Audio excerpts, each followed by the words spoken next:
कड़क सास का हृदय परिवर्तन।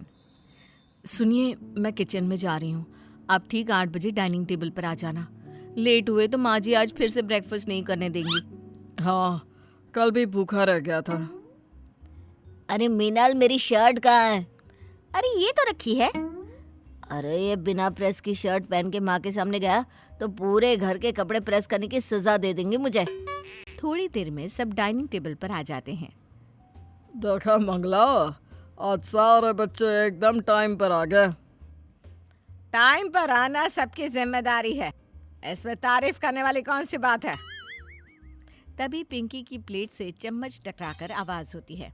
पिंकी, कितनी बार समझाया है कि चम्मच की आवाज नहीं होनी चाहिए। सॉरी दादी, गलती से हो गया। गलती की है तो पनिशमेंट भी मिलेगा। अरे रहने भी तो, बच्ची है। अभी से नहीं सीखेगी तो हमेशा गलती करेगी। पिंकी, जाओ अपने रूम में। आज तुम नाश्ता वहीं करोगी और आगे से ऐसा हुआ ना तो बिना नाश्ते के कमरे में भेज दूंगी। मंगला अपने घर वालों पर कड़क कायदा चलाती थी। दोनों बेटे, बहुएं, पोती पिंकी और यहाँ तक कि मंगला के पति भी उससे डरते थे। अरे बाबूजी, आप बर्तन क्यों धो रहे हैं? रुकिए ना, मैं धो दूंगी। अरे नहीं नहीं बहू, बर्तन तो मुझे ही धोना है। मुझे बर्तन धोने की सजा मिली है ना। क्या मतलब? पानी पीते पीते एक पुराना जोक याद आ गया और मुझे हंसी आ गई, तो मुंह का पानी धुले हुए बर्तनों पर पड़ गया। मंगला ने यह देख लिया और मुझे बर्तन धोने की सजा सुना दी। इसी तरह कभी किसी को जोर से बोलने के लिए मौन व्रत रखने की सजा मिलती, तो किसी को देर तक सोने के लिए पूरी रात जागने की। एक दिन मंगला मंदिर से आने में लेट हो गई। अरे बड़ी बहू, मंगला मंदिर से आई या नहीं? नहीं बाबूजी। कमाल है, मंगला तो कभी 1 मिनट भी लेट नहीं होती। बाबूजी, क्या लगता है, क्या माँ जी लेट आने पर खुद को सजा देंगी? देवर जी, ये मजाक की बात नहीं, कहीं माँ जी को कुछ हो ना गया हो। अरे माँ किसी काम में उलझ गई होंगी, वो कभी भी आ जाएगी। और अगर माँ ने तुम सबको ऐसे टाइम पास करते देख लिया ना तो किसी की खैर नहीं। सब अपने अपने काम में लग गए। शाम को मंगला घर लौटी। दादाजी, मम्मी, पापा, चाचू, चाची, दादी आ गई। अरे मंगला, कहाँ रह गई थी तुम? हाँ, जरा देर हो गई। लेकिन माँ आप थी कहाँ? हम सबको कितनी चिंता हो रही थी आपकी। वो सब छोड़ो। मीनल, शाम के खाने की तैयारी तो हुई नहीं होगी। सॉरी माँ जी, आपने बताया नहीं था ना कि क्या बनाना है, इसलिए मुझसे गलती हो गई। गलती? माँ जी सॉरी, इसमें मीनल की गलती नहीं है, मेरी है। मैंने ही उससे कहा था कि माँ जी के आने के बाद तैयारी करेंगे। आप मुझे सजा दीजिए। सजा? अरे मैं तो ये कह रही थी कि अच्छा हुआ तैयारी नहीं की। आज बाहर से कुछ चटपटा मंगवाते हैं, सब मिलकर खाएंगे। मोहित, मैं नहाने जा रही हूँ, तू सबसे पूछ ले क्या क्या खाना है और होटल से लेकर आ। मुझे कुछ नहीं मंगवाना, मैं तो सबके खाने में से थोड़ा थोड़ा टेस्ट कर लूंगी। बापूजी, रोहित भैया, क्या आपने सुना माँ ने क्या कहा? यकीन नहीं होता, माँ जी ने 3 साल में कभी भी बाहर से खाना लाने को नहीं कहा। अरे बहू, मैंने तो 40 साल में मंगला के मुंह से ऐसी बातें नहीं सुनी। मंगला का बदला हुआ रूप देखकर सभी हैरान थे। कहीं माँ जी को कोई सदमा तो नहीं लगा ना? अरे लेकिन किस बात का सदमा? माँ तो बिल्कुल अच्छी भली दिख रही है। अरे दिमाग की गड़बड़ चेहरे पर नहीं दिखाई देती। कुछ तो हुआ है माँ जी के साथ। चलो अभी सो जाते हैं, सुबह समझेंगे। कमाल है, आज 8:02 हो गए, सब आ गए मगर मंगला नहीं आई। बाबूजी, मुझे तो लगता है माँ जी पर किसी ने जादू टोना कर दिया है। भूत प्रेत का चक्कर भी हो सकता है। अरे चुप करो तुम दोनों, ऐसा कुछ नहीं होता। जो भी हो भैया, अगर माँ रोज ऐसे ही लेट आए तो कम से कम जल्दी उठने की झंझट तो खत्म हो जाएगी। अरे यह सब छोड़ो, पहले पता लगाओ कि मंगला है कहाँ। दादी यहाँ है। माफ कीजिएगा, मैं पिंकी के साथ पार्क गई थी तो झूला झूलने में इतना मजा आया कि टाइम का पता ही नहीं चला। हाँ, दादी और मैंने बहुत मस्ती की। अरे बेटा, कल संडे है ना, कल मैं तुम्हें अपने बचपन के सारे खेल दिखाऊंगी। चल अब नाश्ता कर लेते हैं। मंगला की बातें सुनकर सबके होश उड़ गए थे।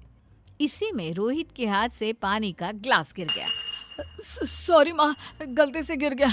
प्लीज़ आज ब्रेकफास्ट ना करने की सज़ा मत देना। मेरी मीटिंग है, मैं लंच भी नहीं कर पाऊँगा। मैं ये सब अभी साफ कर देता हूँ माँ। आप रहने दीजिए, मैं कर देती हूँ। अरे दोनों बैठ जाओ, पहले अच्छे से नाश्ता कर लो, सफाई तो होती रहेगी। मीनल, रोहित को दूसरा ग्लास दे दे बेटा। माँ, आपको क्या हो गया है? आप भैया को पनिशमेंट नहीं देंगी? अरे हाथ से ग्लास गिर गया, उसमें कैसी पनिशमेंट? बल्कि अब से कोई पनिशमेंट किसी को नहीं होगी। मंगला उठ के चली जाती है। हे भगवान, ये मेरी मंगला को क्या हो गया? लगता है भगवान ने हम सबकी दुआ कबूल कर ली बाबूजी। अरे तुम चुप करो जी, मुझे तो माँ जी की बहुत चिंता हो रही है। मैं कह रही हूँ किसी झाड़ फूक करने वाले बाबा को बुला लेते हैं। अरे तुम लोग बस भी करो। बाबूजी, हमें माँ को डॉक्टर के पास ले जाना चाहिए। तुम ठीक कहते हो बेटा, लेकिन मंगला को डॉक्टर के पास जाने के लिए मनाएगा कौन? एक तरफ घरवाले मंगला के बदले स्वभाव से घबराए हुए थे, दूसरी तरफ मंगला रोज बदलती ही जा रही थी। सुनीता, मीनल, यहाँ बैठी बैठी क्या कर रही हो तुम दोनों? माँ जी सॉरी, वो काम खत्म हो गया था ना, तो यूं ही बैठे थे। कुछ काम था क्या माँ जी? अरे नहीं नहीं, तुम्हारे बाबूजी आज अपने दोस्तों के साथ सत्संग में गए हैं, रात को देर से लौटेंगे।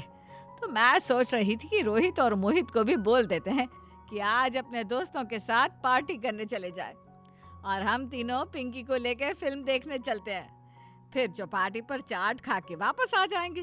क्या कहते हो तुम लोग? गर्ल्स डे आउट, हाँ वो करते हैं क्या? माँ जी, आप फिल्म देखने चलेंगी और चाट भी खाएंगी? हाँ, तो और क्या कहा मैंने? लेकिन माँ जी, आपको तो ये सब बिल्कुल पसंद नहीं, और सबका बाहर पार्टी करना भी। तुम पुरानी बातों को लेकर ही बैठी रहोगी या मेरे साथ घूमने चलोगी? ठीक है माँ जी, हम तैयार होकर आते हैं। और सुनो, ये रोज की तरह साड़ी पहनकर मत चलना, कुछ जीन्स टॉप ऐसा कुछ पहनना। हाँ, अब पानी सर से ऊपर जा चुका था। घर वालों ने मंगला से छुपकर सीक्रेट मीटिंग बुलाई। क्या? मंगला ने कॉमेडी फिल्म देखी और चाट भी खाई? अरे यही नहीं बाबूजी, मुझे और रोहित भैया को फोन करके कहा दोस्तों के साथ पार्टी करने चले जाओ और जल्दी मत लौटना। मुझे तो लगता है माँ जी को कोई बीमारी हो गई है और इसीलिए वो ऐसे बर्ताव कर रही हैं। हमें हिम्मत करके माँ से बात करनी ही चाहिए। लेकिन बात करेगा कौन? हम सब मिलकर मंगला से बात करेंगे। क्या क्या बात करनी है मुझसे, बताओ। माँ कुछ नहीं, ये बाबूजी को बात करनी है। हाँ माँ, हम चलते हैं। बाबूजी, आपको माँ से जो बात करनी है कर लीजिए। अरे रुको सब, बताओ क्या बात है। मंगला, बात दरअसल ऐसी है कि तुम्हारे बर्ताव में बहुत बदलाव आ गया है। जिस दिन तुम मंदिर से देरी से आई तब से बिल्कुल बदल गई हो। हाँ माँ जी, हमें आपकी बहुत चिंता हो रही है। आजकल आप किसी पर गुस्सा नहीं होती, देर से उठती हैं, पिंकी के साथ खेलती भी हैं और मस्ती भी करती हैं। और आपने तो हिटलर की तरह पनिशमेंट देना भी बंद कर दिया है माँ। ये आप क्या कह रहे हो? माँ जी, इनका मतलब है कि आप अपने पहले वाले स्वभाव से बिल्कुल उल्टा कर रही हैं, इसलिए हम सबको आपकी चिंता हो रही है। कहीं आपको कोई बीमारी तो नहीं ना? बीमारी थी बहू, अब ठीक हो गई है। मतलब? मैं आपको पूरी बात बताती हूँ। आपको मेरी वो सहेली माया याद है? हाँ बिल्कुल याद है, उसी ने तो तुम्हें ये डिसिप्लिन सिखाया था। हाँ, उस मंदिर से निकलने के बाद मैंने वृद्धाश्रम में कपड़े दान करने का सोचा। जब वहां गई तो देखा कि माया वहां रहती है। क्या? माया और वृद्धाश्रम में? वो तो बहुत अमीर थी और उसका भरा पूरा परिवार था। फिर क्या हुआ? माया ने मुझे बताया कि उसके स्वभाव और डिसिप्लिन से तंग आकर उसके तीनों बेटे दूसरे शहर चले गए। उसने जायदाद से बेदखल करने की धमकी दी तो बच्चों ने कहा कि पैसे तो हम भी कमा लेंगे, लेकिन हम खुशी से रहना चाहते हैं, डर में नहीं। उसके पोते पोती भी उससे नफरत करने लगे। इसीलिए इतना पैसा होने के बावजूद उसे वृद्धाश्रम में रहना पड़ रहा है, क्योंकि घर में ना तो कोई उससे बात करने को है, ना उसका ख्याल रखने को। उसकी ये हालत देखकर मैं समझ गई कि मैं भी अपने बच्चों को खुद से दूर कर रही हूँ, इस नियम, कायदे और डिसिप्लिन के चक्कर में। मैंने उसी दिन सोच लिया कि अब मैं खुद को बदलूंगी ताकि मेरे बच्चे मेरे साथ खुशी खुशी रहें। आप सब मुझे माफ़ कर दीजिए, लेकिन मुझसे नफरत मत करिएगा। आप सबके बिना मैं जी नहीं पाऊंगी। अरे माँ जी, आप तो ये सब हमारे अच्छे के लिए करती थी ना। और माँ, हम आपसे नफरत कैसे कर सकते हैं? हम सब आपसे बहुत प्यार करते हैं। हम सब आपको छोड़ के कभी कहीं नहीं जाएंगे माँ। आपसे ही तो ये परिवार है माँ जी। और मुझे तो तुम जैसी हो वैसी ही बहुत पसंद हो। तुम सब ऐसे सोचते हो तो ये तुम्हारी अच्छाई है। अब मैं भी अच्छी बनूंगी। परिवार चलाने के लिए कड़क कायदे ही ज़रूरी नहीं, परिवार प्यार से भी चलाया जा सकता है, और वो भी खुशी के साथ। तुम सब कुछ बदल लो, बस ये ब्रेकफास्ट का नियम मत बदलना, वरना ये नालायक मोहित सोता ही रह जाएगा और अपनी नौकरी से हाथ धो बैठेगा। इस तरह मंगला ने परिवार को प्यार से चलाने का पाठ पढ़ लिया और डिसिप्लिन की जगह घर में हंसी खुशी का राज चलने लगा।